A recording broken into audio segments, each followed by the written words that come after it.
new ROG Raikiri is one of the most customizable game controllers currently available. To help you get the most out of your new gamepad, we have a step-by-step guide to explain each of the features. Let's begin by installing Armoury Crate, then connecting the Raikiri to your PC. Make sure to install any updates before heading over to the device list. The device info page gives you a clear overview of the current settings, such as the range of motion and dead zone on the hair triggers and the joysticks. The response curve, which indicates the behavior of each joystick, the button assignments of the rear paddles, and the intensity of the haptic feedback. To modify any of the settings, simply click on any one of the arrows. They serve as direct shortcuts. In this guide, we'll explore all the settings available, starting with the triggers. The analog triggers play a vital role in gaming. How they are customized depends on which games you play. Full range of motion is available. However, whenever you want that or not is a different story. In first-person shooters, it may help to establish a dead zone so you can rest your index fingers on the triggers without worrying about inadvertent presses. The amount of dead zone depends on how tense or relaxed your fingers are, so play around and find out for yourself. Select the left trigger by pressing it. Click on the start value and test the range of motion, and you can feel the tension on the trigger increasing linearly. This aids muscle memory. When you find the sweet spot, press X to confirm the start value. You may try a few times and press A to finalize and save the setting to the controller. If you're trigger happy, then by all means set it to 1% and let the bullets fly with minimal delay. Exact values can be entered directly if you wish.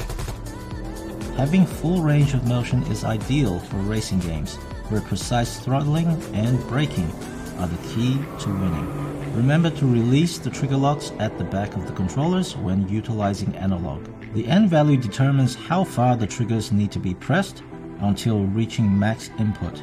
Keep in mind that anything past the threshold is still max. Restricting the range of motion can work well for racing cars lacking power, and speaking for myself, gives a peace of mind whenever I am paranoid that I may not be at full throttle. Slow cars tend to give you such doubts. When you have defined both the start and end values, then you should remember to press A to save the values to the controller. Many people prefer a balanced feel for the triggers since one is a point of reference for the other. After assigning one trigger, use the mirror function to quickly apply the same setting on the other one.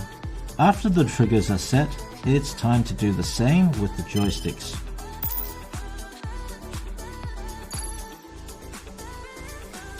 These are even more customizable, and the response curve makes the setup process easy. There is no one curve fits all when it comes to sensitivity, but with a little tuning and game time, you'll discover the perfect curve for you. The response curve for the Raikiri consists of 3 key attributes, which are highly customizable: the dead zone, main curve in the middle, and the outer threshold. The dead zone here defines a circular boundary where the joystick can move freely without any input registered.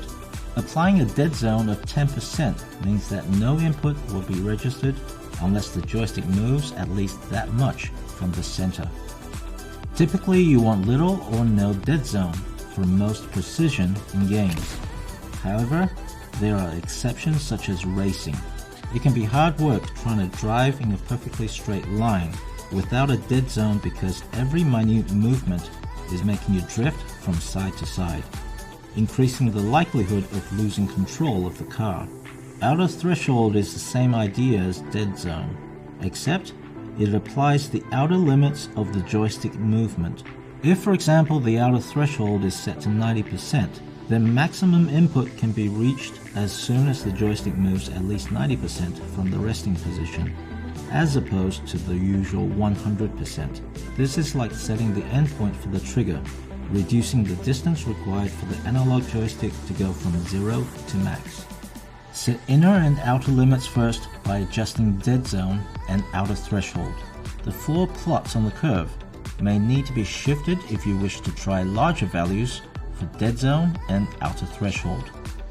Once those two limits are defined, then it's time to play around with the curve characteristics. In the list, there are 3 preset curves, and 2 additional sets on the list are for your own customized curves. The linear curve is frequently used for any games where you're controlling the camera view or characters moving. You can see from the response versus movement graph that it's easy to predict how much response will result from every incremental movement of the joystick. Gentle can make it hard to keep up with a fast target, but great for aiming, since the input will be slow at first and accelerate as the joystick approaches the outside threshold. Rapid, on the other hand, is instantly responsive, but hard to control when just starting out. We suggest to try out gentle or linear, then work your way up.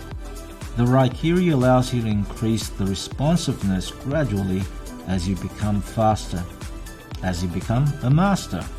Most games provide the option of inverting the X or Y axes, especially flight sims and FPS. These settings are here in case the games don't have them or force you to play inverted. With all the analog controls sorted, let's look at the buttons.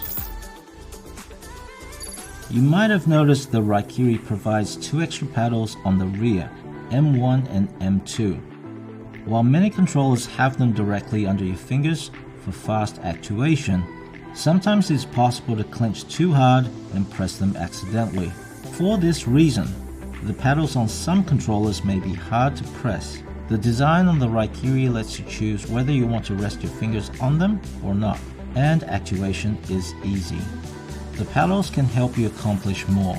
Map one of the joystick clicks or the AVX Y buttons to the paddles in case your thumbs are preoccupied with the joystick.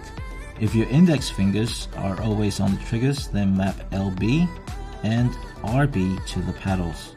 The Raikiri has an exclusive feature which allows you to alter the left or right joystick sensitivity.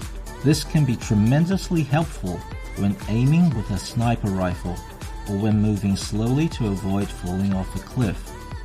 With this function, a second response curve can be applied to each rear paddle. For example, in FPS games, the right joystick is linear by default, then we assign gentle as the second response curve on the M1. While in games, you can use linear when your role is changing the view angle, then hold and press M1 to switch to gentle for precise aiming. For immersion, the Raikiri offers 4 haptic feedback zones, 1 in each corner. The ideal intensity of vibrations depend on the games and your own personal preference.